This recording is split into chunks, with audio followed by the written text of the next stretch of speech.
Welcome to the Demon Hunters podcast. I'm Preston. I'm Nico. I'm Ben. Today we're going to start explaining our experiences that we've had. I'll start with me and where it all began. Before I was introduced to the paranormal, I was not very much of a strong believer. I thought it'd be cool. The possibility of it is interesting to me. And then while hanging out with some friends, doing some stupid teenager stuff, I had my first experience. And that's where everything began for me. Well, I'm Nico. I've known Preston for a really long time. I have never been a firm believer in the paranormal. But ever since as a child, as most children are, as most of all of humankind has been, interested in stuff that are unknown or we are not used to seeing. I've always been interested in TV shows such as Ghost Adventures and Ghost Hunters and whatnot. So for anyone who is not local to the United States or Utah, United States, there's a place along with many other places across the country and the world that have some sort of paranormal or some historical significance that are kind of cryptid. There's a place in Kaysville, Utah called Kays Cross. For further information on that, if you watch the TV show The Ghost Adventures, they have gone there. And they have an episode on it. So yeah, you can go check out their episode and you can see exactly what we're talking about. Well, as even 20 years earlier, this has been just a popular spot. And us being teenagers at the time, obviously teenagers do what teenagers do best, and we went to go explore it. It is trespassing, so I wouldn't recommend doing it, but it was definitely experience. And we just went for shits and giggles because we didn't believe in any of this stuff. I'll let Preston start us off on this story. So we went there several times over a course of roughly 6 months. Sound about right? That does sound right. And we brought a bunch of different people every now and then, big groups. And then I guess our first spooky experience that we ever had was actually just me and Nick walking down, being brave boys by ourselves. And nothing crazy happened, but the closest it got was just a really off feeling. A sense of unease. And an apple falling out of a tree, but that could be unexplained. We were outside, wind. Explainable event, but it scared us nonetheless because we were put on that unease. The atmosphere of around this place, and it's in the middle of a neighborhood, but it's surrounded by woods. And we've, at this point, me and him have both been there several times, and absolutely nothing has happened. There'd be nothing to lead us to believe that anything of the paranormal even existed. And then time passed a little bit, and shortly after the last time we actually went on and trespassed is when things really started to get weird. I was seeing a figure in my house a lot, and it was really freaking me out. And I would tell all my friends, and they're like, "Oh, you're just scared, you're spooked." And some of them were like, Ben was like, I mean, I don't fully believe him, but I've never really known him to lie. I also figured sometimes though, and I explained this to him, that it was always after he worked a long shift, got home late at night, so his eyes could have just been playing with him. It could have just been a hallucination from the get-go. But at the same time, I believed him because he's never lied to me. He's never steered me astray. It's became such a common occurrence that we just had to see for ourselves, for shits and giggles. After enough watching Ghost Adventures for the fun of it, we decided we should go try it. So we bought a digital recorder.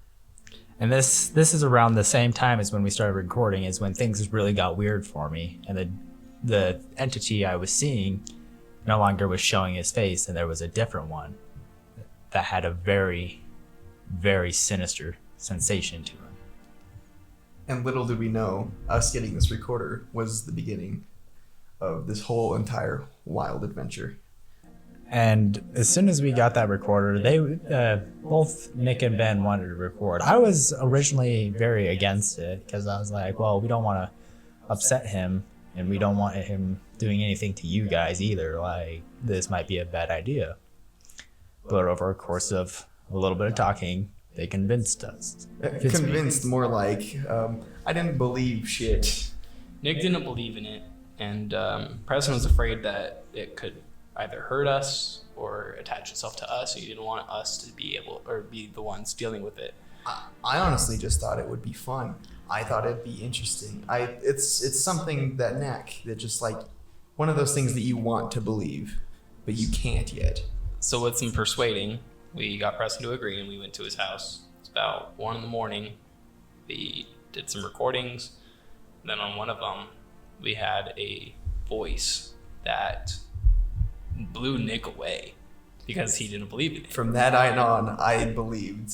And some other events that also happened that night spooked me out. Yeah, if we can find the recording, we'll put it in here. But just in case we can't, that first recording we got wasn't even of that entity that had been tormenting me. It sounded like a female. It sounded like a female. Something's here.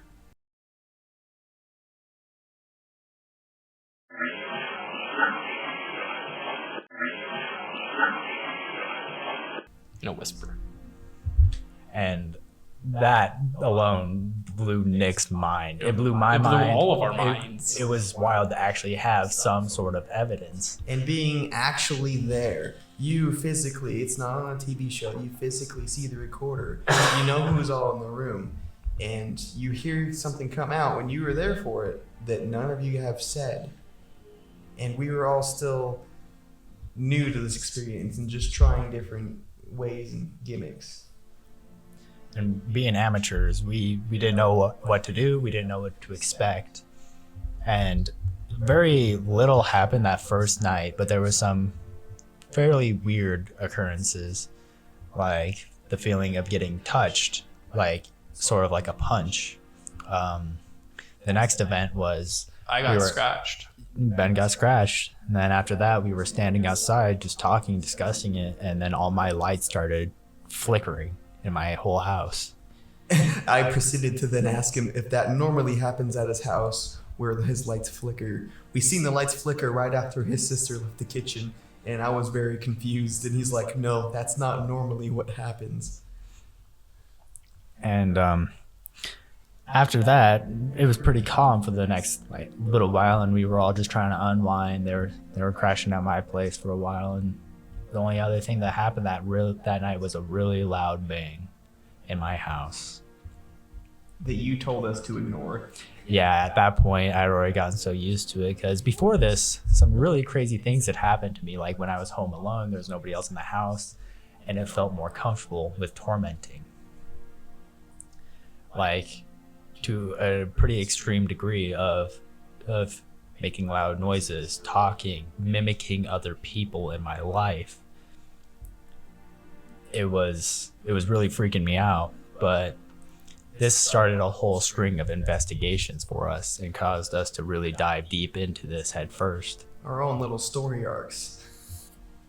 We fucked around and found out. That we did. It was insane beginning, because we didn't have any time to adjust to it. It was just all or nothing. The beginning of the end. We decided to just jump into the deep end. We did not hesitate.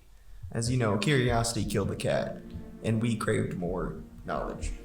Everything we ever did was just out of, we want to know more about what we're doing, what we're dealing with. We want to learn about the paranormal at this point. We want to prove their existence, hence why we're starting this podcast, when we're comfortable with the amount of evidence we've collected. And not to mention, understand why they're particularly tormenting Preston. He had no choice in the matter. They just started bothering him. We just jumped in.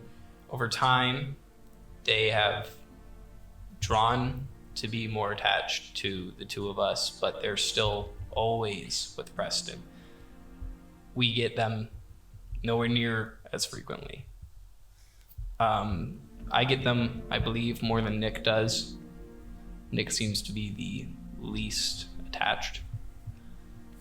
And we still don't have a reason or a theory really why that is the case.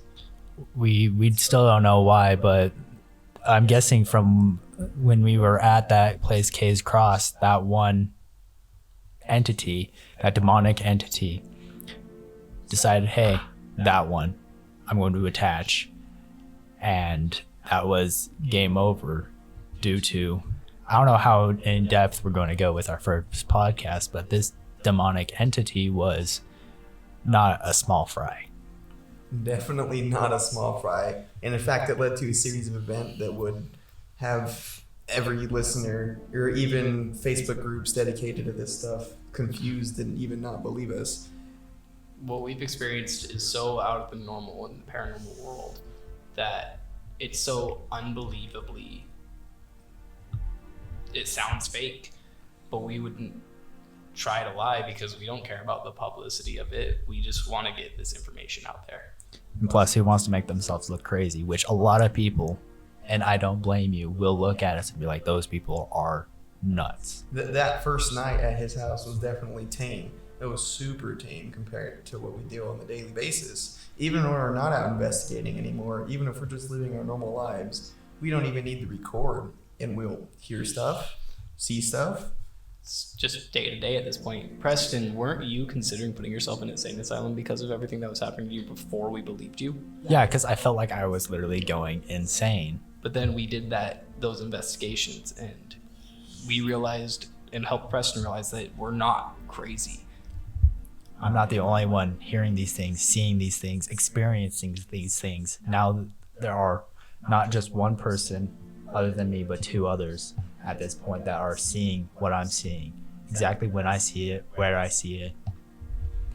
And I think the first time I could really, like, more than just hearing a voice on a recording was we had found a spot that was really close to my house that seemed to really pop with a lot of paranormal, and not just paranormal like spirits, like demonic entities were constantly active in this location, which we still have no clue why that place is so heavily terrorized. And it's been a few years now, and we still don't know why. It's been like what, 3-4 years now? It's been 2019, I believe, is when we started this. Yeah. So it was 2019. It is now 2022. We still don't know why. We have a lot of information and about these story arcs. So pretty much what we're about to explain to you.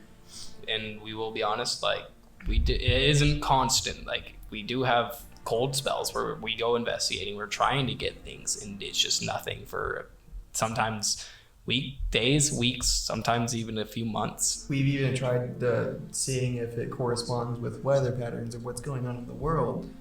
And from what we've understood, it actually does. It does, whether it be coincidence or not, but it's happened more than just once. And one time in particular to a very extreme level, which we'll get to in several parts from now, but it definitely does. Down the road. That is a ways down the road, but it does correspond very significantly to what people experienced here in Utah as a whole.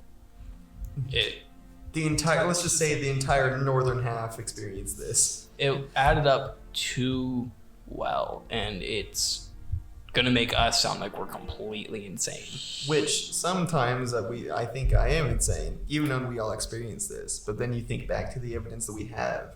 We have names. We have voices we can match with names and multiple EVPs. And they even it's the same voice in different EVPs with the same name, same entity. And they're intelligent responses too, not just a whisper saying hi.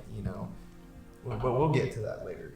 Sometimes we do get things that are just complete nonsense, and you'll hear those too. So when I really thought I was starting to go crazy was the first time I actually saw the very aggressive demonic presence that I had been experiencing. And it came out of nowhere. I didn't feel it beforehand.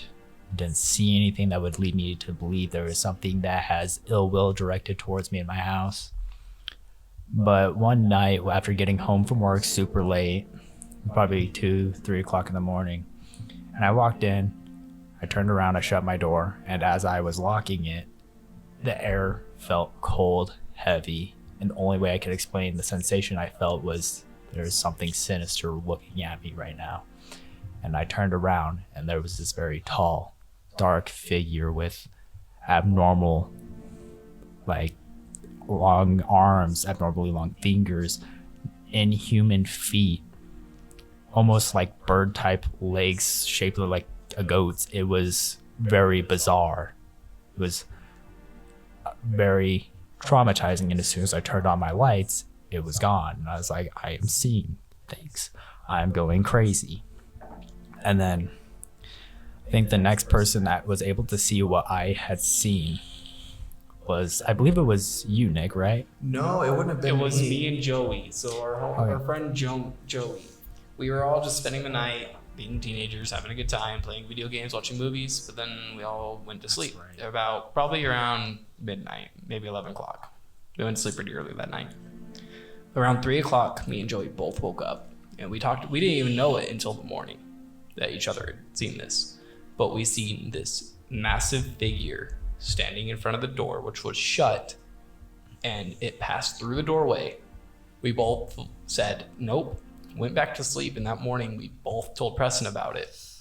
And when we did, we kind of looked at each other and were like, wait, you saw it too? It wasn't just me? And then I think at the next experience was you guys at that trailhead. It was me and you, Yeah. Preston. So when we refer to a place called the Trailhead, that is the very demonic, heavy area that we just found. a biking, walking trail out in Weber, Utah, or is it? Weber County, Riverdale, Utah. It is a public park. Anyone can go there. You cannot be there after 10 o'clock at night. Do not trespass. We do not condone it. And after further research, it does have historical value to it. Yeah, but the next experience we had, it really freaked me out because this was the first time I ever saw that entity outside of my house. And if I remember correctly, when I first saw it, I was already like kind of getting like that feeling that he was around, and I did not like it. It was freaking me out. And then I started feeling like something was grabbing my kidneys and squeezing them. And then I couldn't breathe. I felt like I was going to be sick. And then Preston. And then I saw him move throughout the woods. What? Or right? You were on my left and you looked right. Mm-hmm. And you seen it, what, 20 yards away from us? Very close. And I turned pale according to you, and You were completely pale, like you had seen a ghost. And I was like, we gotta go right now. This is not happening. Can't happen. Leaving. And so we ran back to the car. We were probably about a mile out. Yeah. And I think that's the fastest mile I've ever run in my life. We were not having it that night. That was a pretty intense experience. And then due to that experience, we decided to start investigating there. And that's when things really started to get turned up a lot more. And then it became our primary investigating location for years to come. What, probably the first 2 years that was our primary spot? We were going there like 2, 3, 4, 5 times a week. Sometimes all 7 days of the week. It just depended. There's seldom any times that we went there and have got nothing. There's always at least something. It was always about once a week though that we'd go there and just absolutely nothing. Like, there was no voices, no feelings, nothing. It was just calm. And that place was also the first time Nick has ever seen that entity. Remember when you were like, is that him right over there, like kind of vibrating? Yes. And this was a crazy experience because I've never... To that point, you'd never seen it. I've never seen anything even remotely close to that. I went my whole life up into that point, not believing in the paranormal, just kind of wanting to believe. And seeing one, and you think it's just a shadow, and you think... You think, oh, it's just shadow guys playing trick on you. The atmosphere of this particular place in itself is kind of creepy, and that would lead you to believe a lot of mind tricks. It's in a forest. It has a little bit of historical value to it. It's right next to a train station, and those trains sound very creepy in the middle of the night. But when I spotted it, I asked Preston, and I was like, that looks like a humanoid shape that's huge. It's bigger anyways. And I asked him, I was like, was that him? And to him, he replied, yes, that's him. And just seeing how they just seeing how they move is so different. If you've ever been one to explore YouTube in the middle of the night and then you just end up on a random video, as a lot of people do, you run into these videos of cryptids or some sort of scary video caught on tape, and you're like, oh, those are fake, which probably a lot of them are. But if you ever pay attention to how they move in those videos, just any sort of cryptid, skinwalker type-esque thing, they move very fluidly, slowly but very fluidly, like smooth. That's exactly how I seen this entity move, but in real life, in like kind of a sheet through shadow. And I was looking at him, and then all of a sudden, it's not like in a movie where they just slowly dissipate like a vampire. No, it was just there. I was looking at it, and it just vanished, almost like you blinked your eye. But I know, through a fact, through certainty, that I did not blink. Every time we look at them, we stare at them. We do not blink until they disappear. And every time, it feels like you blinked because it's just gone. And it's super creepy. And you can see everything around it, like you can still see, but then all of a sudden it's gone. There's nothing left. Especially when they start moving towards you, because of how they move fluidly and very slowly, they just like inch towards you ever so slightly. And you don't really notice it until they're pretty close. And or until they're noticeably closer. And then all of a sudden they're close, and you're like, oh, they're really close. Sometimes they'll just completely disappear, and then you'll look to the left, right, or behind you, and they're right there. And you can't really hear them. There is sometimes you hear the footsteps. And a lot of the time it's when it's cold outside, when it's snowing, we'll hear their footsteps in the snow. And I think once or twice we've actually seen footprints in fresh snow. Yeah, it's definitely weird. And it's really weird because sometimes they do move really, really slow, but then occasionally you'll see one move incredibly quick or at a normal human pace. A lot of the time, in all reality, they're moving fast. They move inhumanly fast. In fact, even though most of them appear to have a humanoid-esque shape, it appears from what we've gathered is they're not limited to a humanoid form.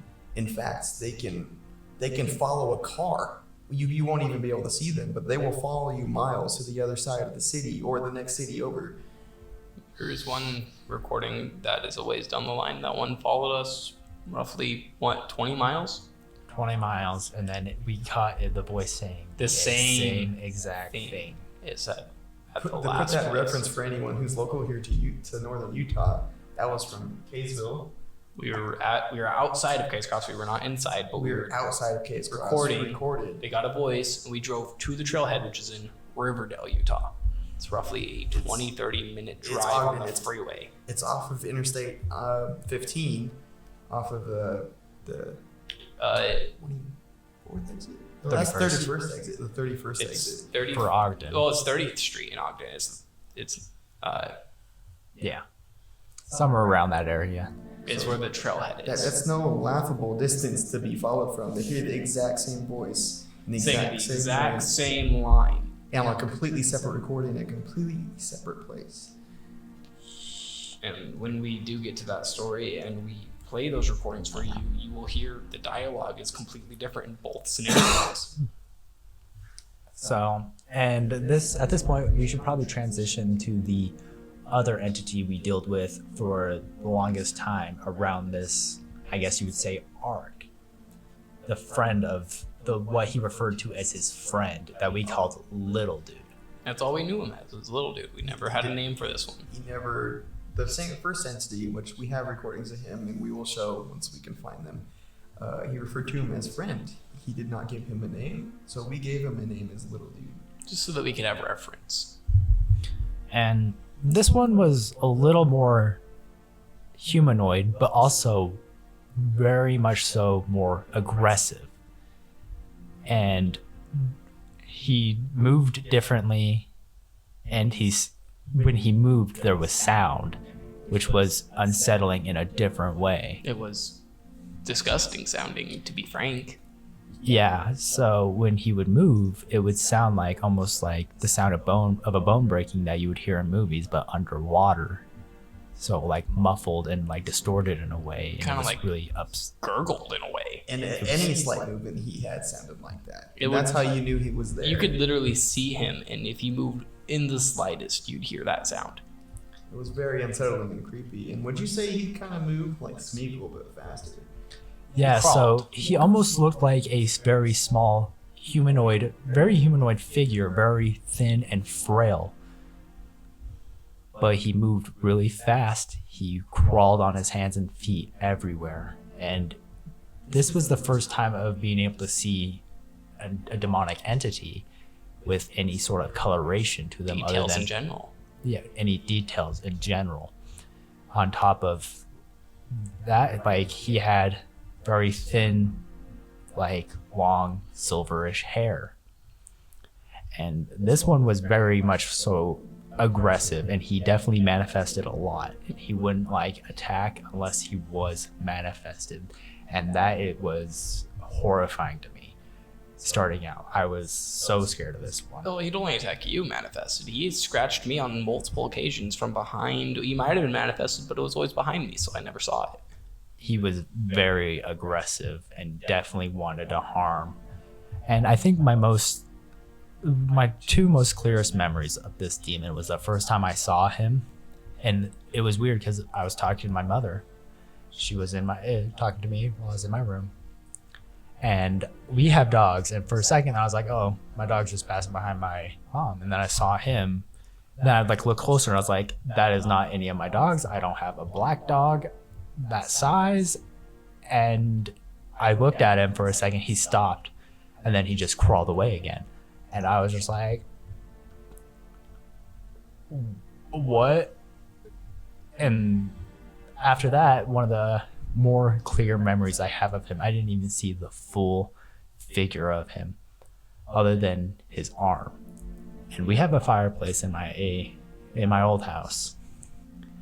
And probably one of the most traumatizing things I've ever seen, just hearing that sound and looking at the fireplace and just seeing his arms slow, like just quickly like go upwards into the cavity of the fireplace. Up the chimney. Up to the chimney. I don't know why, but that just terrified me to my core. One distinct memory I have of seeing him is we were literally parked at a restaurant, well, like a fast food place, and talking. We were on the phone with Nick at the time, and telling him that things are kind of crazy because we were paranormal investigating at the time, and telling him to come out with us. And me and Preston both looked to our right, and there was a house not too far away, maybe 200 feet away. And on top of the house, we could distinctly see him standing there, just watching us, just staring. Not moving, not doing anything, but just watching. And if you stared at him for too long, it was weird because it was happening to both of us, but our eyesight would start to go blurry, like fuzzy, and it would be hard to see it. And then we'd have to blink and look back at him, and he'd still be there, just watching. So, what was your first time you ever saw a little dude? My first time probably seeing Little Dude is I never really got a super good look at him. He's been around just on and off for a while. But my only times really seeing Little Dude is when he's moving around while we're driving. I'll see him like on a roof somewhere or just go across the road really quick. I have more experiences of knowing he was around me by just listening and hearing him. I have multiple nights of just laying in my at my old house in my bed going to sleep, and my bed was right next to the window in the basement. So there's a window well, and I can hear right outside of the window that very same bone-breaking underwater sound for hours on end. And it would keep you awake at night, and it kept me awake at night when I'd hear it. And I was on the second story, and my bed was right by the window too, and I'd still hear it, like it was right outside my window. And it must have been loud enough because my father slept upstairs in this house. And I had a fish tank at this time. And the next morning after that happened, he asked me, and he's like, that fish tank kept me up all night. I couldn't sleep. And I was like, oh, that's funny because my fish tank wasn't on. There was nothing on my fish tank. That was purely the sound of that entity. So at this point, it just wasn't affecting me. It was affecting all of us to a degree where it was causing us to lose sleep, have fear, or at random points of day where we would see something, feel something, and we would be like, something's here and it does not feel nice. It feels like it wants to do harm. There's a lot of malice. And the more and more we went into this, the more and more we questioned.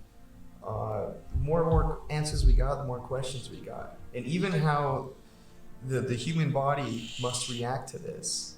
We as humans, biologically, you ever have that feeling of someone watching you, and how our eyes seek movement is, you become attuned when you actually know what to look for.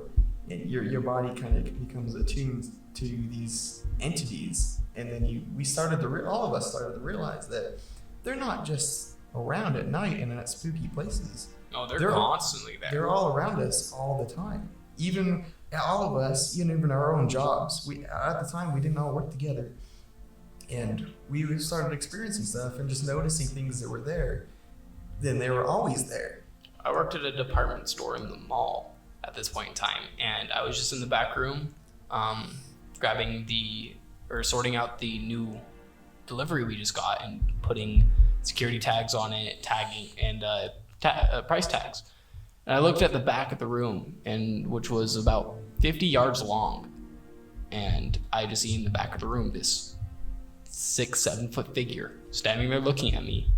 And then it walked behind some boxes, which I could still see its upper body from, and then just disappeared before it hit the wall. We all have these similar experiences sprinkled out through the whole time.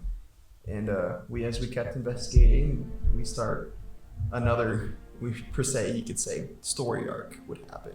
And then activity would increase from there. And it definitely, over time, got really intense, especially during one of those story arcs in particular.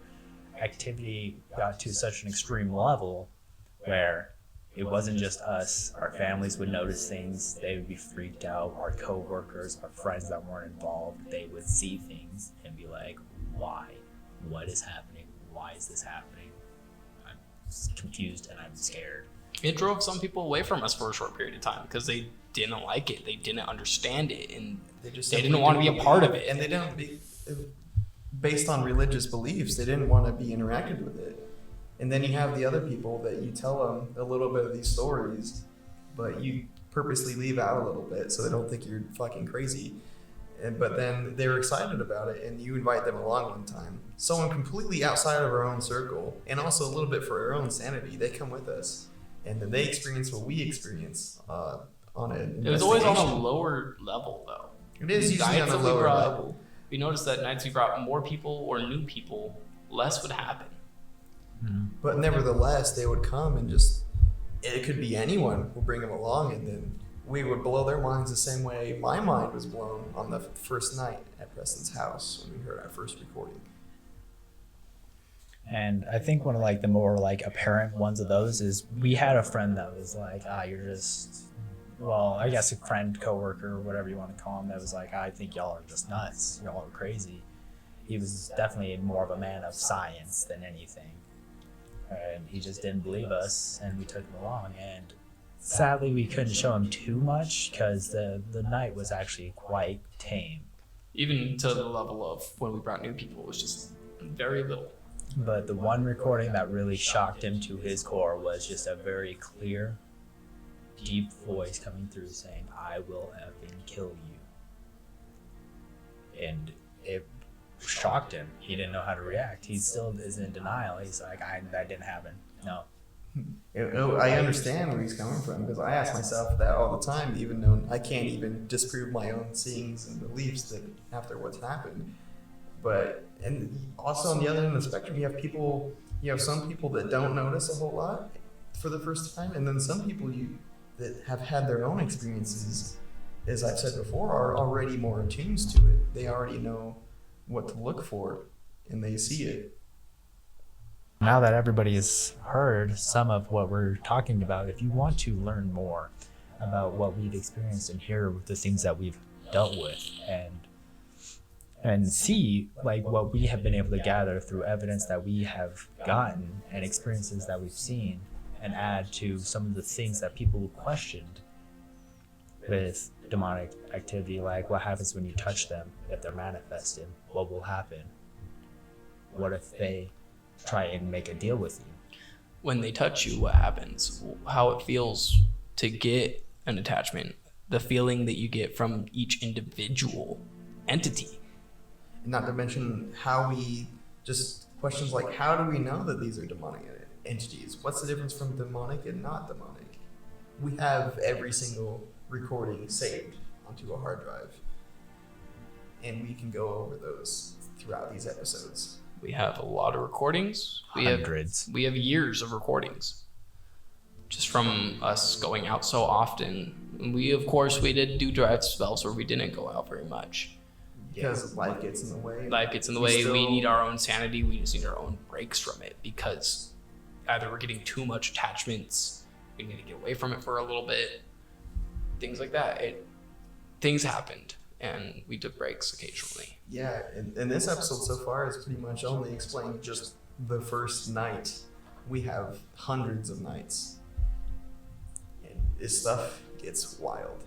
And like, I think the most like intense thing that we've been able to explain in this introduction episode is just like little dude being aggressive, manifested a lot, would manifest and attack at the same time from time to time, and with me at least frequently for the first little while. But that is mild to some of the experiences we've had. That's definitely mild. by an entity like that. When it's manifested and attacks you, the fear that goes through your body is on a different level than you could imagine. And a lot of people are like, oh, I know what I would do in that situation, but the first couple of times your mind goes blank and fight or flight kicks in, and you're going to do one of the two, try and fight or run. And it's almost as if somehow like attributes, whether it be personal or not, is like the term paralyzed in fear.